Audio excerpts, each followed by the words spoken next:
In the swampy jungles of Indonesia, villages don't just sit on water, they float on it.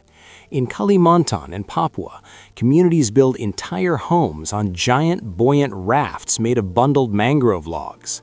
These aren't anchored, they drift slightly with the tides and floods. The stunning illusion is of land where there is none. These floating islands move with the seasons, the whole community bobbing gently on the water's surface, connected by rickety wooden walkways. It's an entire civilization that chose not to fight the swamp, but to become part of its fluid, mysterious landscape. In Indonesian markets, you might find eggs that look like they've been excavated from a tomb. These are telur asin, taken to an extreme, century eggs. Duck eggs are coated in a paste of clay, ash, salt, and lime, then buried for weeks or months.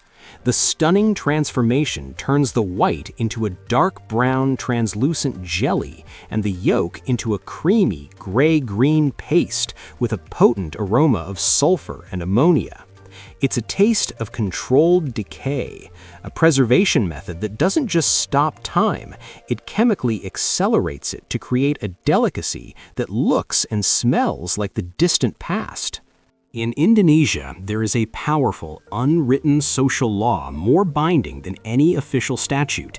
It's the severe prohibition against unsolicited advice and public correction, known as Sumbong. Directly criticizing someone, especially in front of others, causes them to lose face and is considered deeply shameful and aggressive. The stunning result is a culture of immense indirectness. Problems are hinted at, never confronted.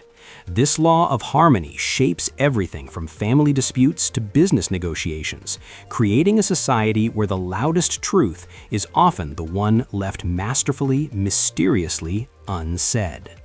On the muddy shores of Indonesia's mangroves, you'll witness evolution in real time. The mudskipper is a fish that walks. Using its powerful pectoral fins like legs, it crawls out of the water to hunt insects, court mates, and defend territories on land. The stunning adaptation, it breathes through its skin and the lining of its mouth and throat, holding a bubble of water in its gill chambers like a scuba tank. This fish has one fin in the aquatic world and another in ours, a living relic from the era when life first dared to crawl from the sea. Still doing it today. In the limestone karsts of Java exists a secret sunlit underworld. At Goa Jomblang, adventurers are lowered 60 meters down a vertical sinkhole into a collapsed ancient forest. From there, they follow a tunnel to a breathtaking cavern where a single ray of sunlight pierces the darkness like a spotlight, the light of heaven. This leads to a subterranean river flowing in absolute darkness. The stunning journey takes you from a jungle floor down into a primeval cathedral-like space, proving that in Indonesia, the most spectacular worlds aren't on the surface, but hidden deep beneath it. In April 1815, Mount Tambora on the island of Sumbawa erupted in the largest volcanic blast in recorded history. The sound was heard 2,600 kilometers away. It killed over 70,000 people directly. But the stunning global effect came next. The ash veil plunged the planet into the year without a summer in 1816, causing famines worldwide. In Indonesia itself, the catastrophe was so complete it erased the local kingdom of Tambora and its language from history. The eruption created a lost civilization, its culture only now being pieced together from ash-covered artifacts, a whole world buried and forgotten.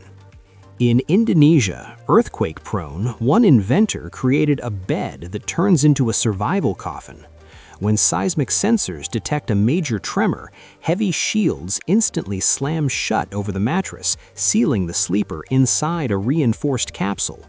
The entire unit then drops through a trap door in the floor into a fortified, cushioned compartment below, protecting them from collapsing debris.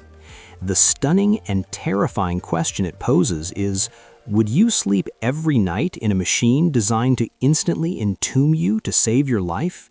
It's a chilling marriage of primal fear and high-tech ingenuity. Indonesia is a land where time stands still for some species. It is the only home of the Komodo dragon, the world's largest lizard, a direct descendant of ancient monitor lizards from the Pleistocene epoch. Similarly, the Javan rhinoceros is a living fossil, a survivor from a prehistoric age, now clinging to existence with fewer than 80 individuals in one park. The stunning fact is that these islands are arks for creatures that have vanished everywhere else on Earth. Walking among them is like stepping into a lost world, a glimpse of a prehistoric planet preserved in isolation. In Javanese history, Prince Diponegoro, a national hero, was captured through a stunning act of royal betrayal. In 1830, during the Java War, the Dutch colonial government, unable to defeat him militarily, offered negotiations. They invited him to a peace conference in Magelang. Upon arrival, under a flag of truce, he was abruptly arrested and exiled for life. This betrayal of diplomatic trust was a shocking breach of Prieten, a noble conduct. His capture wasn't a battlefield defeat, but a carefully plotted deception that ended the war and left a lasting scar on the concept of honorable conflict. In many Indonesian companies and schools, the day doesn't start with emails, it starts with song. Employees gather for morning assembly to sing the company anthem, often followed by group exercises and motivational chants. This isn't optional, it's a core part of corporate culture to build team spirit, loyalty, and a family-like atmosphere. The stunning spectacle is seeing hundreds of workers in unison singing passionately about productivity and harmony.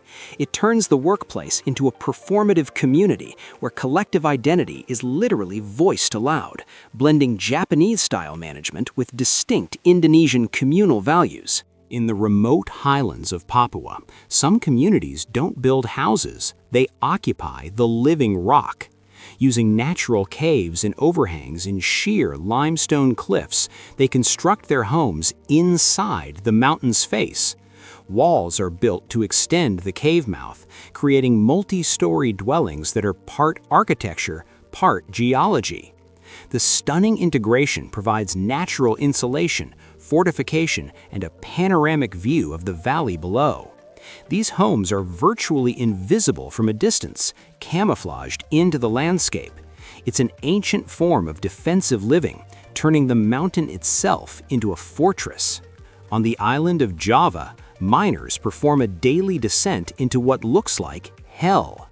At the Ijen volcano crater, they climb down in darkness to mine solid sulfur from toxic fumes.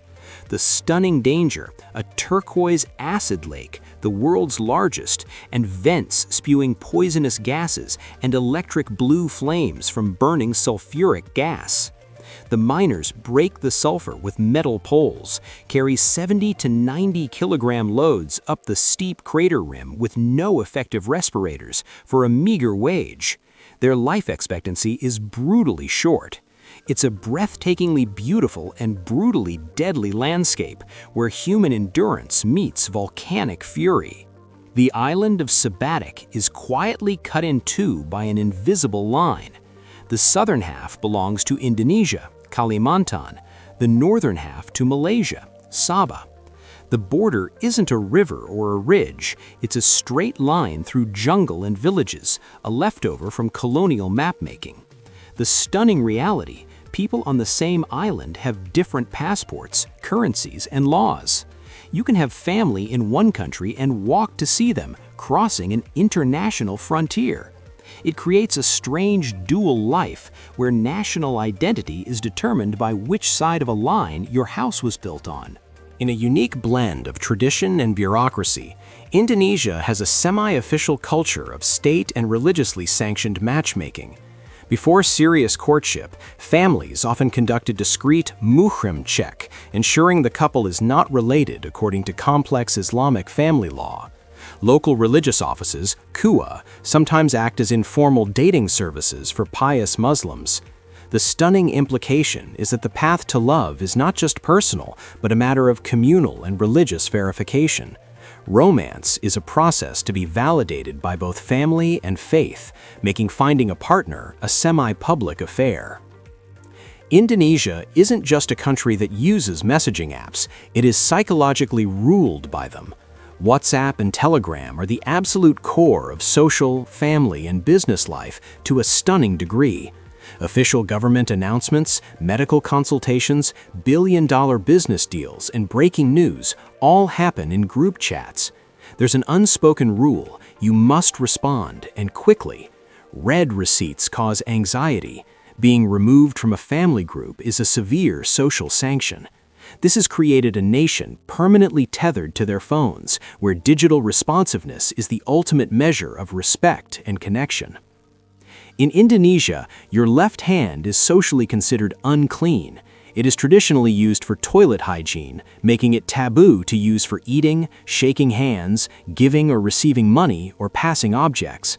The stunning strictness of this rule means you must consciously navigate the world one-handed. Eating with the left hand is a major faux pas. If you must use it, if your right is injured, you utter a quiet apology, maaf tangan kiri, sorry, left hand. This isn't just politeness, it's a deep-seated cultural code that divides the body into spheres of purity and impurity. In 1947, distress calls crackled over the radio in the Malacca Strait near Indonesia. All officers, including captain, are dead, lying in chart room and bridge, possibly whole crew dead. Then a chilling final message in Morse code: I die.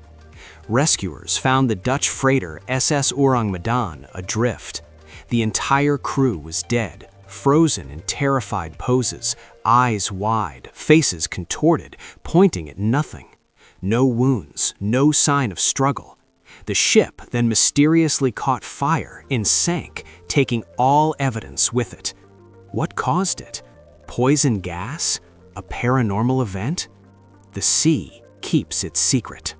Indonesia is a surprising quiet giant in a global beauty secret. It is one of the world's largest exporters of human hair for wigs and extensions. The hair, known for its strength and silky texture, is sourced from temples where donations or sesaji of hair are made, and from women in rural areas who sell their long hair as a valuable commodity. The stunning journey sees this hair collected, sorted, chemically treated, and exported to factories worldwide, eventually ending up on fashion runways and in salons. A piece of an Indonesian woman's devotional offering might become part of someone else's glamour on another continent. The elegant high sanggul, bun, of traditional Javanese brides and dancers holds a stunning secret. That luxurious volume is often not their hair. It is frequently created using a konde, a pre-shaped hairpiece made from the wearer's own harvested hair or synthetic fibers, intricately pinned into place. The elaborate hairstyle, which can take hours to construct, symbolizes elegance and status. The secret illusion allows for perfect, monumental shapes that real hair could never achieve. During the COVID-19 pandemic, Indonesia mandated the use of Peduli Lindungi, a government app that became a de facto surveillance passport. To enter any mall, office, or public transport, you had to scan in, showing your vaccine status and personal data. The stunning shift was its scale and enforcement. It centralized health data, location tracking, and social access into one state-controlled platform. While marketed for safety, it created a society where your right to move in public was digitally gatekept by the government, offering a powerful glimpse into a future of mandatory digital identity.